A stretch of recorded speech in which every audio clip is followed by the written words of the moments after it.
Welcome to self-discoverywisdom.com, formerly known as Self-Discovery Media. On these podcasts, you're going to hear people who speak from the heart. They've taken the journey in life. Many things have happened to them, but they've changed it to happening for them. And in their strength, their courage, they've discovered their abilities and their wisdom, and they are now sharing it here with you. Do enjoy each show.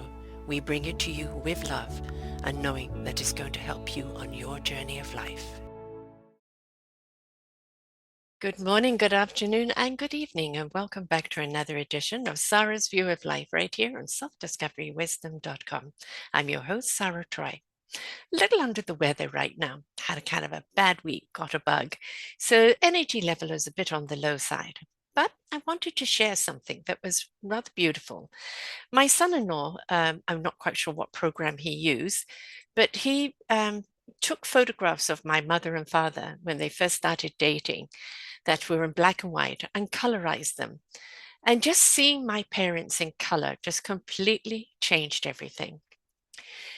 You know, looking at my father and my mother, both 27, I think my mother was 5 months older than my dad, and looking at them in love and beautiful and young, you know, it was a wonderful way to see them at their beginnings, because I saw them at the end when my dad was dying of heart disease and when he was really sick and angry at the world. And so, you know, it made a big difference.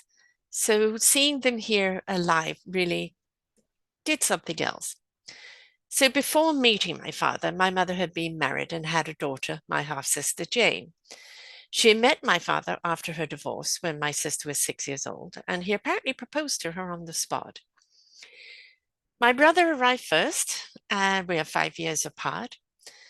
And yet the parents were not quite the same after that. And I arrived 5 years later after my brother. My parents were not quite the same after that radiant couple in these photographs. I've chosen to remember them like this, in love, carefree, and embracing life together. Sadly, that happiness was not to last. My father, a squadron leader, a fighter pilot during the war, carried the heavy burden of trauma with no counsel to support him. There was no letting things go or facing things or counselor to deal with trauma. It was suck it up, you know, British upper lip. My mother, too, endured a difficult path from a life of luxury in India to poverty in London. And as the seventh child, she faced her own hardships, like marrying the first person that came along to get out of the home, only to find out it was a dreadful and frightening marriage, leaving scars that she never spoke of. They both survived their past in silence, but those unspoken words invariably wove themselves into the fabric of their marriage. My son-in-law recently colorized these old pictures of my mother and father, and in doing so, I felt as if he brought them back to life. Both were just 27-ish around this time, and seeing them in this way gave me a deeper glimpse in who they were at that moment in time. My half-sister was 13 years older than me, or is 13 years older than me. And I don't know, it's they all went to boarding school. So they went to boarding school at the age of 6. I went at 8, just before my 9th birthday. I was a sickly child, so I went a bit later.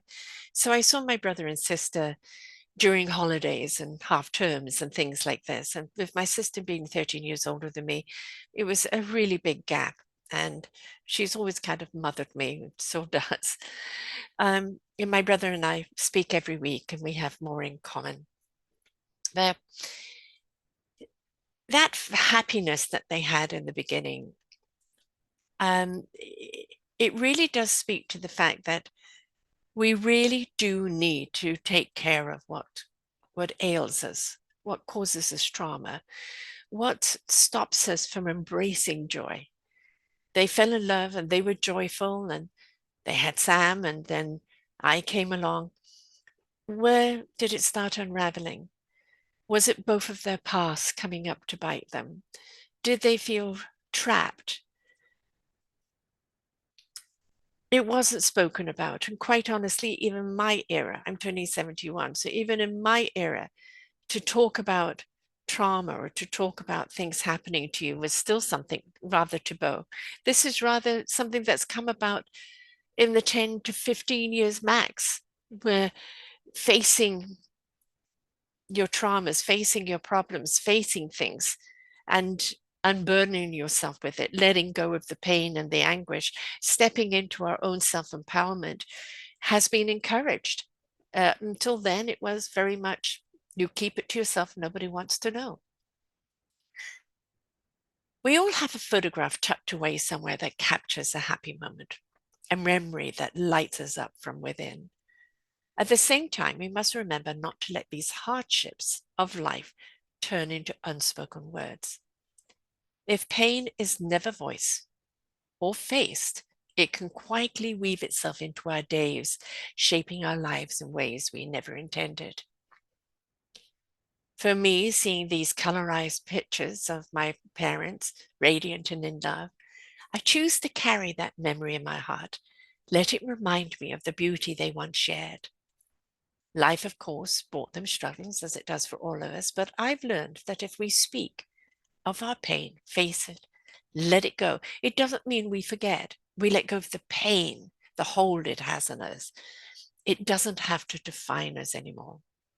Unspoken words can quietly shape our lives, but when we give them voice, we free ourselves to live fully, deeply into our hearts and open joy.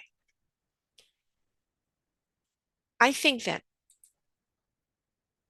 and yeah, I don't know, I've seemed to reflect on this a lot lately, of looking back at old photographs of myself, of things that I did, things that I wished that I had done, things that I wish I could still do, and kind of looking at everything as I approach my 71st year of what is there left? Why did I not embrace the opportunities that were right in front of me at the time? Why was I so apologetic for my existence? Why was I so afraid? Yet I did so much. I lived in 4 countries. I traveled a great deal. I embraced life, both its ups and its downs. But eventually the weight of it got too much and weighed me down more than lifted me up. I'm in a different era now. I look at myself as I age, and I hope that I'm still around for a long time. Oh, excuse me, and that I can still do and accomplish a great deal. But I also look at my past, at the images I used to be. I'm going to have one picture here that I'll show you, a couple of them. They just happen to be here because I was unpacking a whole load of stuff. So here is one picture of me just before I left South Africa. It's 1980. And I remember this very well. I'm packing up, ready to go and start on to a new life. I'm 25, and what is there for me around the corner? This picture is with Table Mountain in the background. I don't know if you've heard about Cape Town and its Table Mountain. This was on a beach that was way on the other side, wearing my favorite swimsuit that I got in Rome. I'm being young and carefree. I'm probably 22, 23 there. I am so grateful that I did go and do the things that I did, that I lived life, that I did travel. I just wish I had the confidence I have today then. But you know what? I was who I was then. I am who I am now. And the one thing about getting older, we realize if only I had the same energy and abundance of spirit that I had then, now, there'd be nothing to stop me. And that's really kind of how we feel as we get older, nothing to stop us. But in a sense, it comes about in a different way. As I look at these photographs of colorized and I see the beauty in both of them, they were both very beautiful people. And I look at how happy they were and how that happiness dwindled away, and it mirrored my own life. happiness that dwindled away because things weren't faced, things were imposed. And it wears you down and it wears you out. We don't want to look at our past with regret, but we do need to acknowledge it, to see it for what it is. Because when we see it for what it is, we can step back in time to those joyful moments. I wrote my own book a couple of years ago, beginning 24. Sarah's self-discovery to soul living, spiritual reflections on stories on a journey to the heart of soul loving. There is a picture of me as a child, my go-go dancing days, my beginning to travel days, and then another different self-discovery. And in here, I speak about my journey in life and the ups and downs. And I kind of wrote it more from an observational perspective here, like talking about my dog. I cherish moments of the walks I took with my father and our dog, Candy. During my brief visits home from boarding school, we conversed and taught Candy new tricks along the way. One particular evening as we strolled, the moon's splendor captivated us. It felt as though we had seen countless countries etched on its surface. At that moment, I glimpsed at the romantic side of my father and silently wished for more opportunities to truly know this man, little realizing that it might have been our final walk together. Things like that. I encourage people to put it down, whether you publish the book or whether you just do a book to leave your children, or whether it's a book for you to reflect cathartically on your past, looking at old photographs, remembering old memories of joy, writing things down in order to release them or to revisit them, or to make that discovery of self. Whatever it is, be willing to take that journey. As I said, I look at my father and mother now in the colorization, and I see them as I remember them, as I want to remember them, happy and in love. We all carry burdens. We all carry something that weighs us down. And we need to embrace things that lighten us up, that lift us up, that show us how to have joy in our lives. And is it a different joy than what it used to be? Yes. Are we different people? Absolutely. But it is about embracing who we are today with the memories of yesterday and knowing that where we may be slower, or there's things that we let go of, or things that we didn't grab hold of, that we still lived. I can honestly say I still lived. I did a great deal in a short period of time. I've traveled a lot. I've experienced a lot. And then I had stagnancy for a while. But I've always wondered what else is out there. Now I do it from the seat in my office and I explore what is out there in the world. I explore it, I treasure it, wonder what is next. I have been in now my own book and then 3 other books that I've participated in, produced one, another one on the way, and I'm always branching out. And I think that's the thing. We can look at our youth and know that we had the exuberance, the joy, the exploration, but that doesn't mean we lose it as we get older.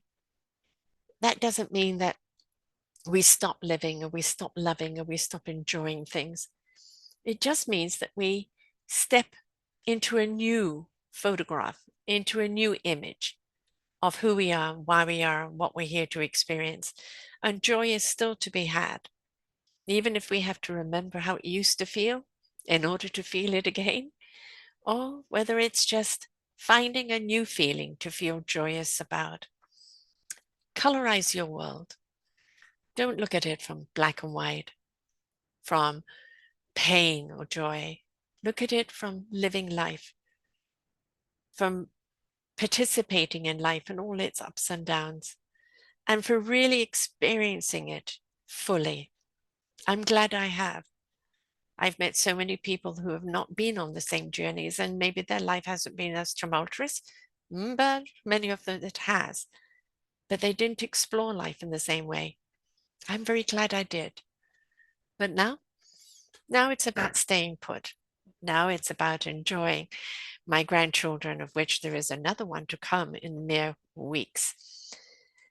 And looking back at the wonderful memories that I've had, that my family had, that my parents had, and carrying them forth. Don't let them die just because they're gone. Bring the memories forth. Hold on to those memories, because after all, that's what it's all about. Remembering the joy in life, remembering all that we've achieved, all that we have accomplished, and all that we have become in our discovery of our own wisdom and our own inner love. So color your world bright. Look at your old pictures. Put on an old video of something that happened. Just go back in time and relish in it. Remember that joy in there. And if there's something that still comes up that needs to be let go of it. And there is some joy there that can carry over, let it carry over. But don't be afraid of the past. Bring it forth, because you never know. It still may have a story to tell. So until next time, folks, bye for now. We hope that you enjoyed the show. There are so many more for you here on selfdiscoverywisdom.com. Just go to the podcast tag at the top there and you will see all the many genres and all 3,000 shows ready for your listening. We are here to serve you, to help you on your journey of life, and we know that through inspiration it begets invitation. We are supported by you, the listeners, and those that we interview. Anything that you can spare us in donation would be greatly accepted, and we do hope that you enjoy the next show.